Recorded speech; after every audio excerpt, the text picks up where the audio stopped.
Oh wow. Okay. Hi. Just gonna unplug that. Okay, so we are making we're making chocolate chip cookies today. And these ones they're not like traditional American cookies that are kind of chewy and they taste a little undercooked. Don't hate. I know a lot of people love that. But I'm from New Zealand, and how we do it in the Commonwealth is a little more crispy, but it's really good if you dip it in some coffee or tea. So yeah, we're gonna get started. So, what you want to do, I'm just gonna flip this around. Here is the recipe. So, that's what you need. Alright, take a look. Good. Okay, I'm just gonna put myself, ooh, oh boy, just gonna put myself there. So what you want to do is you want to have had the butter an hour, maybe less, but cut it up like that so it's soft. Put that in a big mixing bowl. See, it's actually already quite soft. I might have left it out for a bit too long. And you need 8 tablespoons. 9 is ideal actually, but if you only have a stick of butter left, it'll be totally fine. You can always take out like a teaspoon or a tablespoon of the flour and the sugar in the bowl. So this is a cup of sugar. Half of it is white granulated sugar and half of it is brown sugar. Light brown, dark brown, doesn't matter. And if you just have raw sugar instead of fine granulated sugar, which is what we call caster sugar, that's fine, don't worry about it. Sugar. And in this case, it doesn't matter too much. Other recipes it definitely does. Because baking's kind of more like a science than cooking. Cooking's a little more like an art. So, bang that in. Okay, and then you want to have one of these. If you don't have one of these, you're going to have a bloody tough arm workout on your hands because you need to cream these together. So let me just show you. Okay, so in the bowl, right? So creaming butter and sugar together basically means combining them till there is a good amount of air in there. So bear with the sound. A little bit of sugar might go flying. Fuck it, don't worry about it. Wipe it up later. Oh wow. This is quite an explosive batch apparently. I've already flung probably a solid teaspoon across the bench. Sometimes the brown sugar gets in little bits like this. Just pick those bits out and kind of crumble them back in, because you're not going to mix them with the butter properly. This actually takes quite a while, and eventually it'll just look kind of crumbly. And that's the other reason that you want your butter cut up into little bits, because it's far easier for it to combine with the sugar where in one big lump.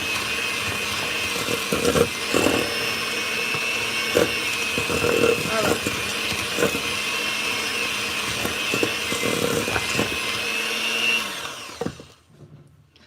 Okay, so I'm just gonna wipe up this sugar explosion that happened. I don't know if you guys saw it, but I guess the brown sugar was feeling a bit energetic and it decided to just leap out of the bloody bowl. Okay, so what it's going to look like is that. It's kind of crumbly. The magic kind of happens when you add the egg in.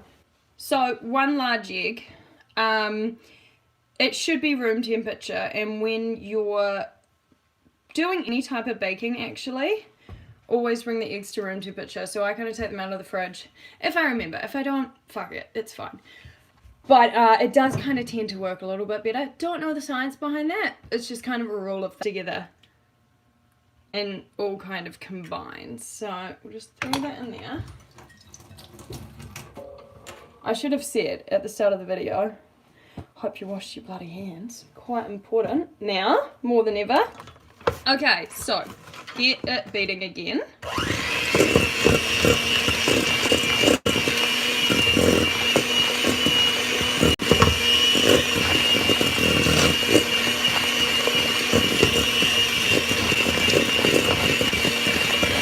It'll start to turn kind of like, actually a very similar colour to my cardigan, kind of like a camel beige colour.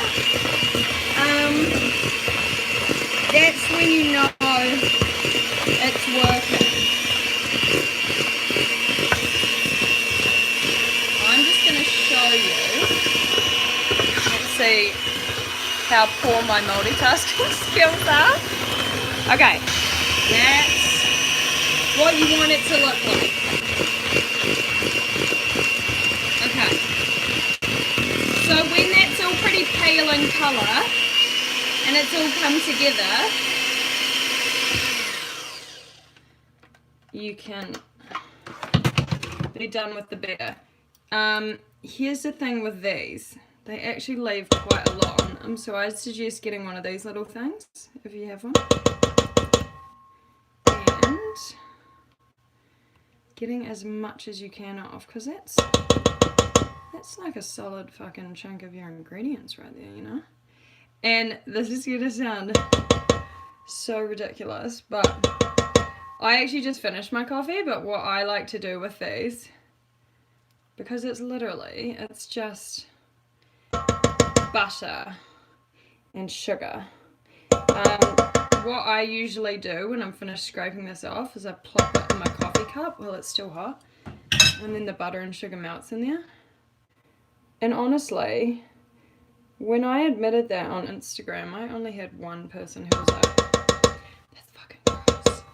I was like, well, we're probably not going to be mates then, because that's the way I live my life. Sorry, this bit's a bit bloody tedious. Oh, almost there. How are you guys holding up with all this quarantine shit? You keeping occupied? I'm just baking and cooking like a beast. It's pretty fun, which is what I like to do with my normal life anyway, so things haven't changed that much for me. I'm a place to be for this disastrous period of the world. Okay, so after you have cream, want to add in the vanilla. I actually should have done this before. So, vanilla essence. Ideally, you can actually get pure vanilla bourbon, but if you need to get the fake imitation stuff, because this shit's kind of expensive, but it is worth it and it does last quite a while. About it. How much? Half teaspoon. I don't even know my own recipe. Half a teaspoon. Alright. And I'll probably just mix that in with this little spatula. And actually sometimes I like to throw a bit of that in my coffee. Okay, so I'm just going to give that a good little mix. Okay, so that's what it's going to look like, right? Alright, sift in. Definitely do sift. It really does make a difference. If you can. If you can't, don't worry about it. Self-raising flour. It's not a very American thing, I've noticed, to just be able to buy self-raising flour, so you kind of need to make it yourself. And I make it and just put it in a Tupperware container most of the time. But to make self-raising flour, that's what you need. So for every 1 cup of flour, or 150 grams, if you want to be precise and you do have a scale, then you're going to do half a teaspoon of baking powder and half a teaspoon of baking soda. Sift that all together, mix it together, and that's self-raising flour. And it's bloody great. Any recipes you'll find that are Australian, New Zealand, English generally have self-raising flour, because we can just buy it at the supermarket. But if you're going to need to make it, that's how you make it. So you want, let's put in the salt. And you've got to put the salt in, even though it seems contrary to what you would do making sweets. It activates stuff. Okay? Really intellectual. But it activates stuff. Half a teaspoon. That's actually quite a decent amount. Pop that in. And then I already pre-measured this and pre-made it. That's 1 3/4. It actually looks a little bit under. Oh well. Alright. You want to sift it in. Okay. And this is actually a recipe that my mum sent me. And she said this one was killer. We also, in New Zealand, we have a pretty classic traditional kiwi biscuits. But it's a little different from this. The ratio of flour seems to be a little bit more. And they almost taste like more like shortbread. With a few chocolate chips in them. They're quite good, but I couldn't find my grandma's recipe in time. So, now that you've got this, I'll switch this. Now that you've got that sifted in, you want to mix that all up till that's combined well. And you don't add the chocolate chips. Crikey. Don't add the chocolate chips until this is all mixed. Because if you do, they kind of get coated in flour and they just, like, just don't do it. Okay. So this is going to take a quick kind of minute to mix it in. You kind of got to like pat it up against the sides a bit, because when I was looking at this recipe initially, what struck me was that it seems like quite a lot of flour to the butter ratio, but surprisingly, so you'll notice, I'll show you, that's kind of like halfway mixed in, right? It's kind of crumbly. And at this point, you're like, mate, that's way too much flour. That's never going to fucking mix in. I know what you're thinking. I thought the same, but this is a tried, tested recipe. And eventually, it all comes together. Alright, so just keep mixing. You'll keep noticing it'll start balling together. Yeah, see, it's getting there now. I'm getting a bloody tired arm. Tell you what, you get a bit of a bloody workout with baking. Cooking, not so much. And cooking, actually, I prefer to baking because I've got a bit more of a savoury tooth than a sweet tooth. But every now and then, in a fucking crisis like we're in right now, you got to have a bit of comfort food, you know, which cookies are just classic. Shoot, I should have told you before this, and I didn't do this either. Preheat your oven to, what did I write down? 350 Fahrenheit or 180 Celsius. My oven dial was a bit of a mystery because we got this old oven off a friend and I was like going apeshit cleaning it because I'm a bit OCD with the cleaning.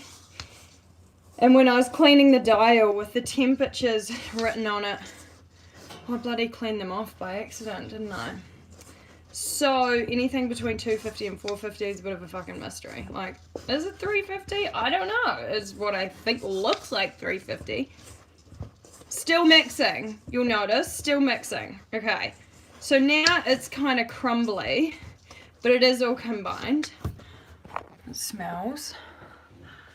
You guys, it smells outrageously good. Like, and it really does match my cardigan. Look at that! Oh my god. Unreal. So that's fine, right? When it looks like that. That's bloody grand. Then you can mix in these. If you don't have chocolate chips, totally fine. Cut up a chocolate bar, you know, just use what you have. That's half of baking and cooking. Use what you have, substitute in, use your brain. Don't worry if you don't have everything the recipe says. There are some, use your best judgment. Half a cup. Okay. So that's about half a cup. That's, gotta chuck them in. Combine these till they're kind of stuck in the dough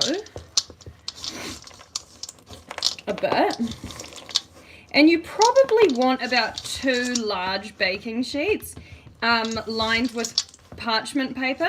If you don't have parchment paper, no problem, but you will need to grease the sheets, the baking sheets. And the way to grease the sheets is the wrapper that comes around your stick of butter, keep that, and maybe put a little extra butter on it.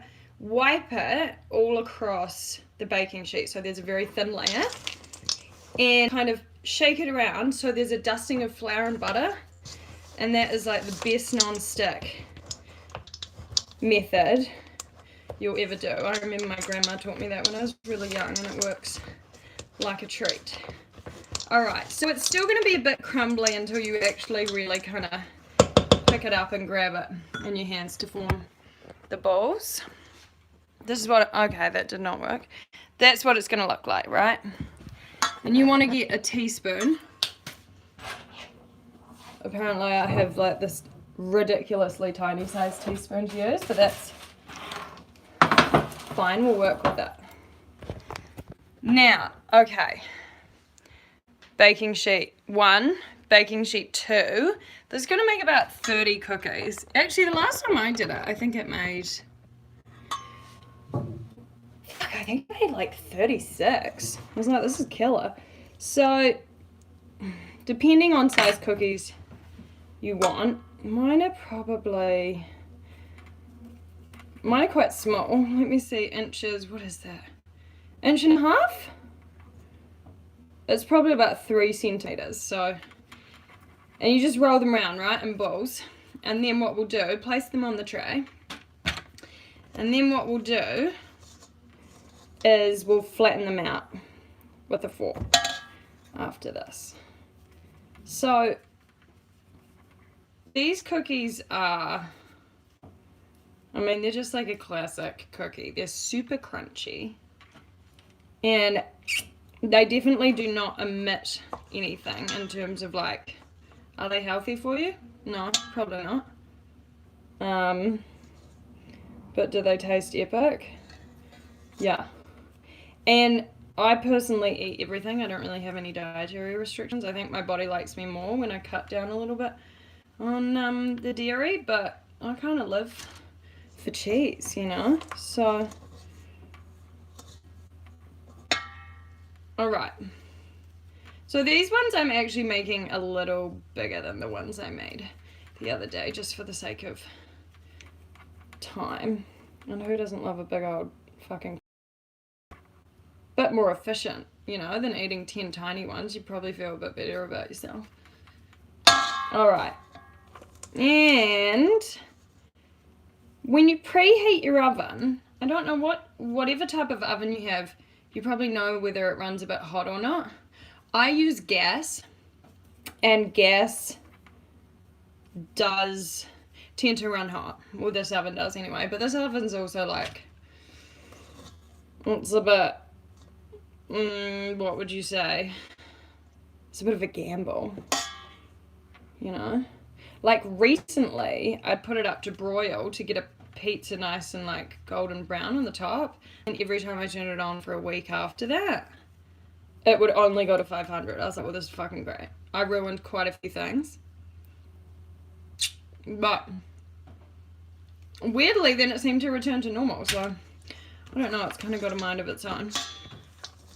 Now, when you're forming these, you want to like handle them pretty firmly, because as you could see before, the mixture is still somewhat crumbly, so I'm just eating it off my fingers. So you want to get it to the point where it's like really, so that's like dough right there. And if you've got to eat somewhere you're making them, just fucking do it. I feel like, seems like there's way more chocolate in this mixture than the one I made the other day. Maybe the chocolate bits are just a little bit bigger. At home, when you buy chocolate chips, they're like a third of the size of the chocolate drops you get here. They're way smaller, which is honestly actually much easier to bake with, because where the chocolate drops are this big, like these, yeah, like these Hershey ones, they're a fork in the cookies to flatten them at the end, because that's what we're going to do before we bang them in the oven. Alright, so here's the other thing.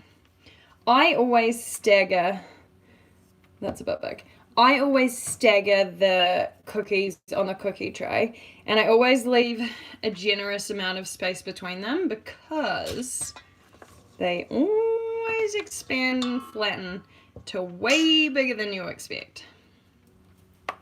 And I mean, it's not the worst thing in the world if they all join together and you have to cut them apart. Let's go like a row of 3, a row of 2, row of 3, row of 2, which we've got now. All right, so here we go, right? Here they are. Oh my god, that looks nice. So as you can see, I have them staggered. Now, hopefully the oven is warm by now. Knowing that one, it smells like it's fucking on fire already. And then you want to get a fork. And sometimes it's actually pretty helpful to have like a little cup of hot water to dip the fork. I found last time when I did it was fine. Then you want to flatten them all with a fork. Once or twice. I mean, I suppose some people, you could cook them if you want them thicker. You could cook them just in bowls like this, but my grandma used to always flatten them with a fork, and it just kind of reminds me of home. So that's why I do it. All right, this is what it looks like. Cool. Then you're gonna put them in the oven. And here's the thing, even though this is only half your batch, only put 1 tray at a time in the oven. I found otherwise the top layer don't really cook evenly. And they're only going in for 12 minutes. And I actually checked them after 10, because the other day my oven was a bit hot and the first batch came out a little bit burnt. Not burned, but like a little bit. And you can kind of taste that they were slightly burny.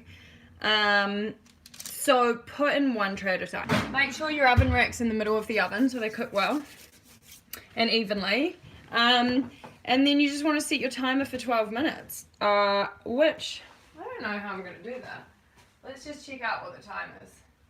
11:23, so what is that? 11:33, about 11:35. So we'll check them at 11:33 after 10 minutes, and then probably leave them in for another couple minutes. And I'm just going to show you what they look like when they're done.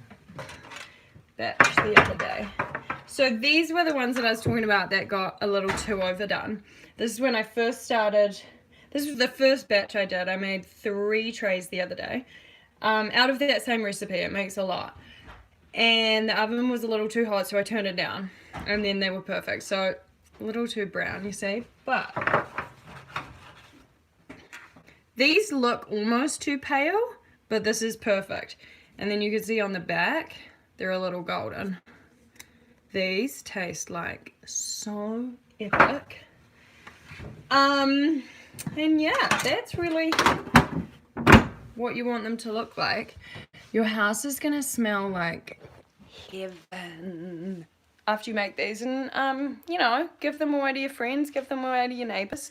Stay at a 6-foot distance.